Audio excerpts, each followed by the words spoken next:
Bago natin simulan ang kwentong ito, shoutout ko muna yung mga bago kong warrior members na sina JP, Rodrigo ang ganda pero totoo, Maria Paula Joy, Christy Tambago, Nanlaban Gaming, Janine Montilla, Angie Lorente, Jan Melendres, Joan Ueda, Melanie Bonsilig, Gian Hobar, Rhea Villacarlos, Raquel 143214, Kat Nabawab, Shura Kawagon, Dark Sinister, at sa dalawang kapatid ko na horror narrator din na sina Malayang Imahinasyon at si Room 666.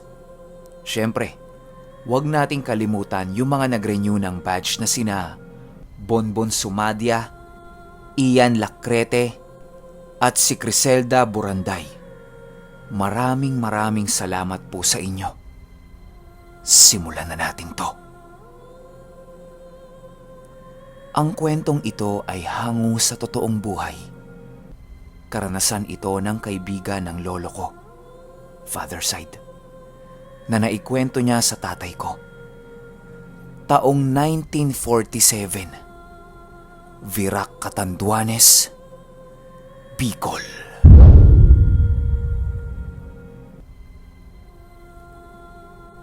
Itong mga panahong ito, bagong lipat pa lang yung lolo ko sa mga pinsan niya sa Virac. Dati kasi itong nakatira sa mga magulang niya, pero sa Virac din yun. Lumipat siya dito, gawa ng kailangan ng tiyuhin niya ng makakatulong sa bukid. Bilang wala naman siyang ginagawa sa kanila, naisipan niyang tumira na lang dito para makaipon din ng konti. Yung barangay na tinitirahan nila dito, medyo magkakalapit ang mga bahay. Tipong ilang di pa lang yung distansya. Hindi kasi katulad sa ibang barangay sa Virac noon na talagang layo-layo yung mga bahay. Daang metro ang pagitan. Bilang magkakalapit ang mga bahay-bahay dito, halos magkakakilala na din yung mga tao. Nung bagong salta lang yung lolo ko dito, may napansin siyang tumpok ng mga kalalakihan na nasa ilalim ng puno. Habang naglalakad siya sa tapat ng mga ito, hinarang siya. Ang sabi sa kanya, inom na muna siya. Meron silang tuba. Wala kasing bisyo itong lolo ko kaya tinanggihan niya. Mabuti na lang, ando doon yung pinsan niya para saluhin yung tagay. Nakakabastos kasi kung hindi iinumin yun, di ba? Nung matapos tumagay itong pinsan niya, ang sabi niya sa mga umiinom doon, bagong salta lang siya at saka hindi siya umiinom. Matapos yan ay umalis na sila. Habang naglalakad sila papalayo, paglingon ng lolo ko sa mga nag-iinuman, may napansin siyang matalim na pangtabas ng damo na nakatutok sa leeg nung isang umiinom doon. Pero wala namang may hawak nung pangtabas. Para lang itong nakalutang sa ere. Kinalabit niya yung pinsan niya para ituro yung nakikita niya. Kaso lang, hindi ito nakikita ng pinsan niya. Kinukulit niya pa ito. Ang sabi niya, baka mapano yung mama. Hanggang sa hinila siya nung pinsan niya. At ang sabi nito sa kanya, umuwi na sila. Sa susunod na lang siya tumambay sa mga yon kapag wala yung isang kainuman nila. Hindi na maalala ng papa ko yung pangalan Pero tawagin na lang natin siya sa pangalang Ando. Yung lolo ko, nagtataka kung bakit takot itong pinsan ko kay Ando. At saka, sino ba si Ando? Hindi sumasagot yung pinsan niya sa mga tanong. Nung nakarating sila sa bahay, pinaligo siya ng pinsan niya. Maging ito rin naligo. Matapos yun, narinig niya na nag-uusap yung tiyuhin niya tsaka yung pinsan niya. Ayon dito, sinubukang patagayin nila Ando yung lolo ko. Pero hinarang niya to. Alam niya na kasing may gagawing hindi maganda yung mga yun sa lolo ko eh. Baka mamaya, biglang sumakit ang tiyan niya. Nung naririnig niyang nag-uusap yung dalawa, napatanong na siya. Ang sabi niya, "Tiyoy, sino ho ba si Ando?" Ang sabi nitong tsuhin niya sa kanya, si Ando ang pinakasikat na mambabarang sa lugar nila. Hindi naman ito nananalo ng kapitbahay. Mahilig lang siyang bumate sa mga bagong salta. Binibigyan niya ito ng mga sakit. Pero agad din namang gumagaling. Kumbaga, parang yun yung pinapalabas niya na maligayang pagdating sa lugar namin. Kahit alam nilang lahat kung ano si Ando, walang gumagalaw dito gawa ng kapag may mga sakit yung mga taga doon. Yung tipong namatanda, nanuno, nakulam, naaswang, may lagnat, masakit ang katawan, napasukan ng lamig, at kung ano-ano pang klase ng sakit. Kay Ando sila lumalapit at agad-agad din silang napapagaling nito. Ultimo yung ibang manggagamot na nasa kabilang barangay na. Kapag hindi na kaya yung nakasapi sa pasyente, si Ando ang pinapatawag. Kaya kilalang malakas na manggagamot si Ando at mambabarang. Yun din yung mga dahilan kaya walang gumagalaw dito kahit pa mambabarang ito. Wala pa rin namang nabalitaang meron siyang pinatay gamit ang kanyang kakayahan. Kaya yung mga makukulit na gawain ni Ando, pinapabayaan na lang nila. Nung narinig itong lahat ng lolo ko, napatangu-tangu na lang siya. Tanong niya sa pinsan niya, ano bang itsura ni Ando? Ang sabi nito sa kanya, kung naaalala niya yung tinuturo niyang lalaki na may pangtabas ng damo na nakatutok sa leeg, yung katabing lalaki nun, yun si Ando. Biglang napatanong itong lolo ko. Ang sabi niya, hindi kaya si Ando ang dahilan kung bakit may nakatutok na pangtabas ng leeg doon sa katabi niyang lalaki? Ang sabi ng tsuhin niya, hayaan na lang nila. Mainam na makipagkaibigan siya sa mga yon kahit hindi siya umiinom. Makiupo lang siya sa mga yon. Ayos na. Kinagandahan pa kapag nandudun ka. Talagang magkakasubukan kayo ng mga agimat. Kung hindi ninyo na itatanong, itong lolo ko, merong kambal na tikbalang.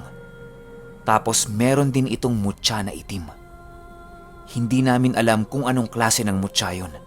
Pero ayon sa tatay ko, sobrang lakas nitong lolo ko. At mahilig ito sa mga subukan ng gamit.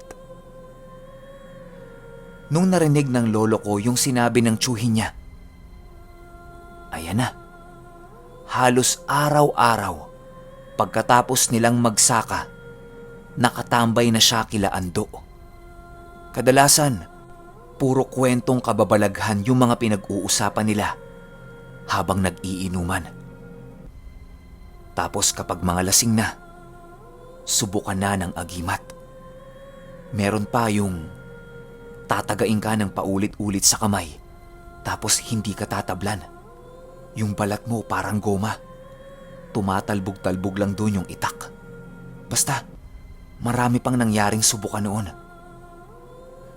Yung lolo ko naman, nakikinig at nanonood lang. Kasi pare-pareho sila eh. May mga matitinding karanasan din sa mga engkanto, laman lupa, aswang, at kung ano-ano pang nasa kabilang dimensyon. Isang hapon, matapos magsaka nitong lolo ko, naisipan niya ulit tumambay kila Ando. Baka kasi may bagong agimat o kwento na naman eh. pagdating niya doon, nagtataka siya kung bakit parang kulang yung mga tao. Ang nandoon lang, si Ando, siya, tapos yung dalawa pa nilang kasama. Tinanong niya kung nasaan yung iba. Ang sabi ni Ando, inaapoy ng lagnat yung kumpare niya. Yun yung nakita ng lolo ko na may nakatutok na pangtabas ng damo sa leeg niya. Kung naaalala nyo, siya yun, kumpare ni Ando. Tinanong ng lolo ko kung nasuri na ba niya ito. Ang sabi ni Ando, oo. Wala naman yon. Simpleng lagnat lang. Wag lang nilang paiinumin ng sabaw ng buko kasi meron siyang kinargang dasal doon. Tinanong ng lolo ko kung nabilin ba niya sa mga kamag-anak nito. Biglang natulala si Ando. Tapos nag-iisip ito. Parang alanganin pa yung sagot ni Ando nang sabihin niyang nasabi niya sa mga kamag-anak ng kumpare niya na huwag pa inumin ng sabaw ng buko yon. Hindi na nagtanong pa yung lolo ko. Tiwala naman siya dito eh. Habang nag-iinuman, may dumaang batang babae sa tapat nila. Napakagandang bata nun pero weirdo gumalaw. Ang sabi ni Ando sa lolo ko, aswang yung tatay niyan. Tingnan mo ah, takutin natin. Ne! Ne!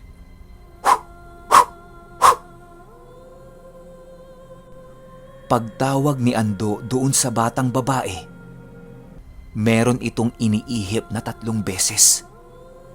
Tapos yung bata, nagtatatakbong takot na takot. Naiwan pa nga niya yung binili niya eh. Tawa ng tawa si Ando nun. Tapos yung lolo ko nakatitig lang sa kanya. Tanong niya dito, "Huy, Ando, anong ginawa mo dun?" Ang sabi ni Ando sa kanya, pinakitaan niya yon ng demonyong lumulutang. Total naman, yun yung sinasamba nila. Pinakita niya, pero sa isip lang yon ng bata. Wala talaga siyang tinawag na demonyo. Lumipas ang ilang mga oras. May matandang lalaking hila-hila yung bata. Tapos nagmamadali itong naglalakad papalusob kila Ando. Nagsisisigaw ito tapos inaaway sila. Ang sabi lang ni Ando, "Tay, alis na ho kayo dito. Baka marinig kayo ng mga kapitbahay natin. Malagay pa kayo sa alanganin, di ba?"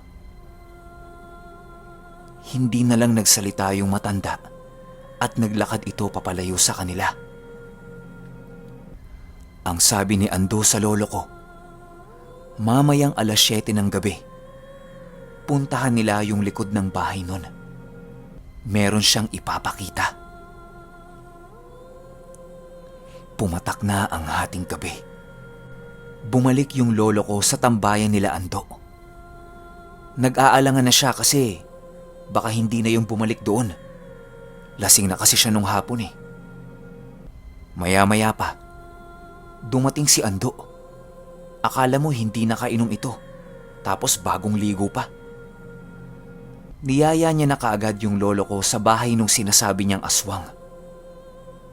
Nung nandoon na sila, kwento sa akin ng papa ko, sobrang katinang ilong nung lolo ko nung mga oras na yon.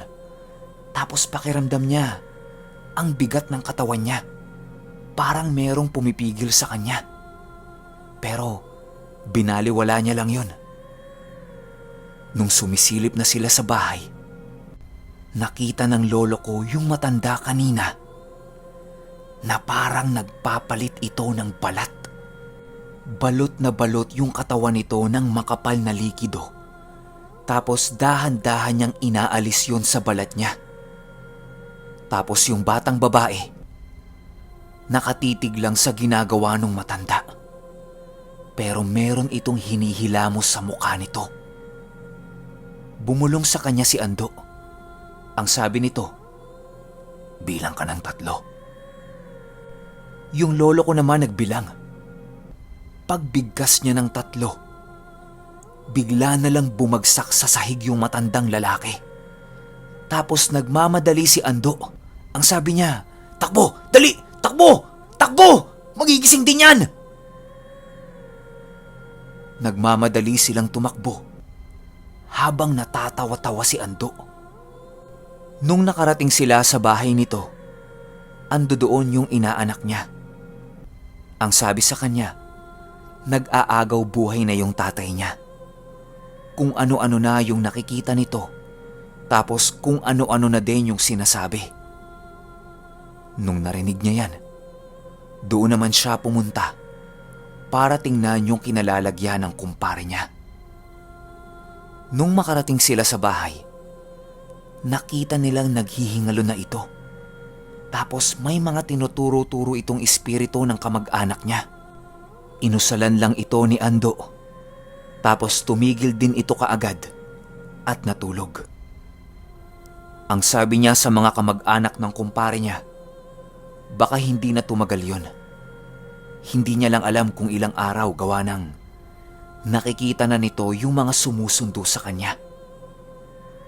Nagpa siya si Ando na bantayan yung kumpare niya nung gabing yun. Matapos yan, umuwi na itong lolo ko. Kinabukasan, matapos magsaka ng lolo ko, dumaan siya sa tambayan nila.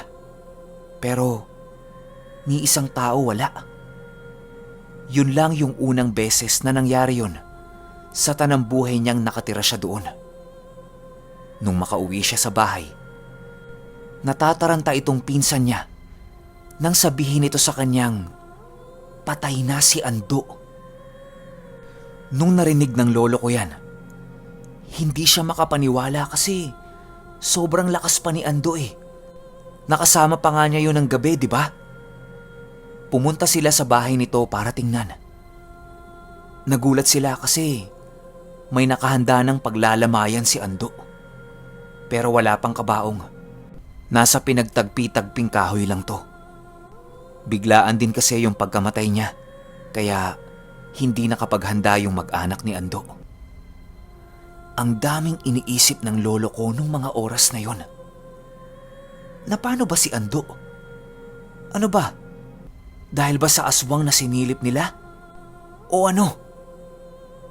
Wala siyang makitang dahilan eh. Tapos yung kumpare ni Ando, ando doon sa lamay niya. Nakaupo ito tapos nakikipagkwentuhan pa. Di ba nagdideliryo na yun? Paano nangyari yun? Buong araw nag-iisip yung lolo ko sa lamay ni Ando. Maya-maya pa, parami na ng parami yung mga nakikiramay sa kanila. Nang biglang, bumangon mula sa pagkakahiga itong si Ando. Tapos ubo ito ng ubo. Hindi nila maintindihan yung sinasabi nito, pero parang meron siyang ipinapaabot. Lahat ng mga tao sa lamayan nagtakbuhan. Maski naman kayo, di ba? Patay na, bumangon pa. Ang naiwan lang doon, yung mga kapatid ni Ando tsaka yung lolo ko. Tinuturo ni Ando yung lolo ko, tapos yung mga katabi nitong baso. Sa taranta ng lolo ko, inabot niya yung baso pero walang lamang tubig. Biglang tinataktak ni Ando yung baso sa bibig niya. Doon nila napagtanto na tubig ang hinihingi ni Ando. Pag-abot nila dito ng tubig at nakainom na hingal siya tapos mura ng mura. Ang sabi niya sa kapatid niyang babae, kunin yung libreta niya habang hindi pa nakakalayo si kamatayan. Huhulihin niya yun. Pero, pag-abot sa kanya ng libreta niya, nakarinig sila ng sigawan sa katabing bahay nila. Yung kumpare ni Ando, binawian na ng buhay. Agad-agad pumunta sila doon para tingnan. Kumpirmado nga, patay na ito. Sa nangyaring gulo nung gabing yun, yung lolo ko, nanatiling tulala at hindi makapaniwala sa nasaksihan niya. Ultimo yung ibang kapitbahay nila, natatakot dumikit kay Ando. Nilapitan niya si Ando para tanungin kung ano ang nangyari. Ang sabi nito sa kanya, nagkamali ng sundo si kamatayan nung natulog siya sa bahay ng kumpare niya. Doon kasi siya pumuesto kung saan ito nakahiga. Gawa ng inilipat nila ito sa labas ng bahay para makalanghap ng sariwang hangin. Hindi kasi makahinga kapag nasa loob ng bahay eh. Tapos nung nagising siya, nasa madilim na madilim siyang lugar. Akala niya, kumbate lang sa mga espiritu o yung aswang na pinaglaruan nila. Kinarga niya lahat ng dasal sa katawan niya. Tapos maya-maya pa, naging kulay pula yung buong paligid niya. Tapos may malaking itim na figura. Ang dahang-dahang lumalaki at lumalapit sa kanya. Nakabelo ito ng itim at wala kang makikita dito dahil sobrang itim. Nagsasalita yun ng ibang lengguwahe pero naiintindihan niya. May mga tinatanong ito sa kanya. Nung tinanong nito kung ano yung pangalan niya, tapos sinagot niya, bigla itong nawala tapos nagkaroon ng mahinang-mahinang liwanag sa bandang itaas niya. Nung nagkaliwanag, nakarinig siya ng bulong na, "Kapang!" Walang sabi-sabi. Gumapang siya papunta doon sa liwanag na nakikita niya. Pero hindi ganun kadali. Kasi bawat kapit niya sa gilid, meron itong malalaking tinik tapos mga bulaklak na patay.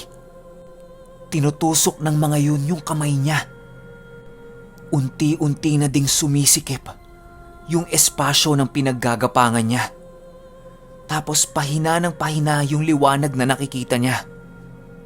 Nung malapit na siya sa liwanag, akala niya hindi siya aabot. Nang biglang may humila ng kamay niya. At ang humila nun, si kamatayan. Paghila sa kanya, bumalik siya sa katawan niya tapos uhaw na uhaw siya at sobrang sakit ng lalamunan niya.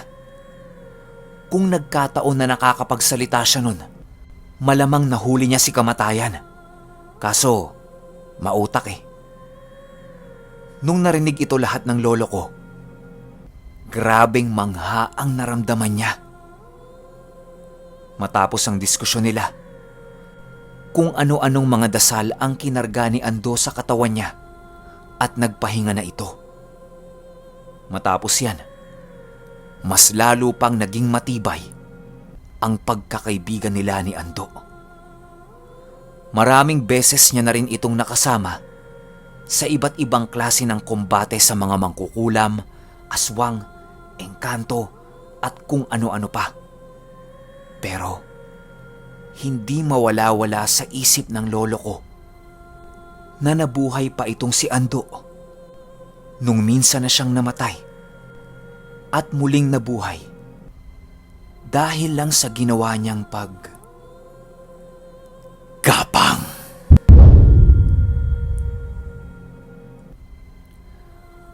Okay,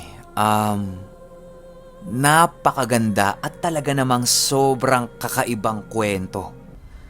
Malamang sa malamang, 99% na listener ko ngayon, first time lang makarinig ng ganyang klase ng kwento.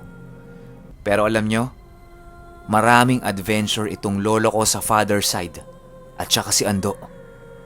Kung hindi ninyo na itatanong, naging magpartner at sikat sa mga gamutan niya noon sa Bicol. Kaya hintay lang tayo ng mga magiging kwento pa nila. Marami pa yan eh. Sakto, lockdown. Mapag-uusapan namin ng tatay ko yan. Pero sa ngayon, ito na muna. Wala ako may bibigay na opinion sa kwento na to. Gawa nga ng sobrang ganda. Pero kung may opinion kayo sa kwentong ito, i-comment nyo lang sa baba. Yun lang. Hanggang sa susunod na kwento. Salamat.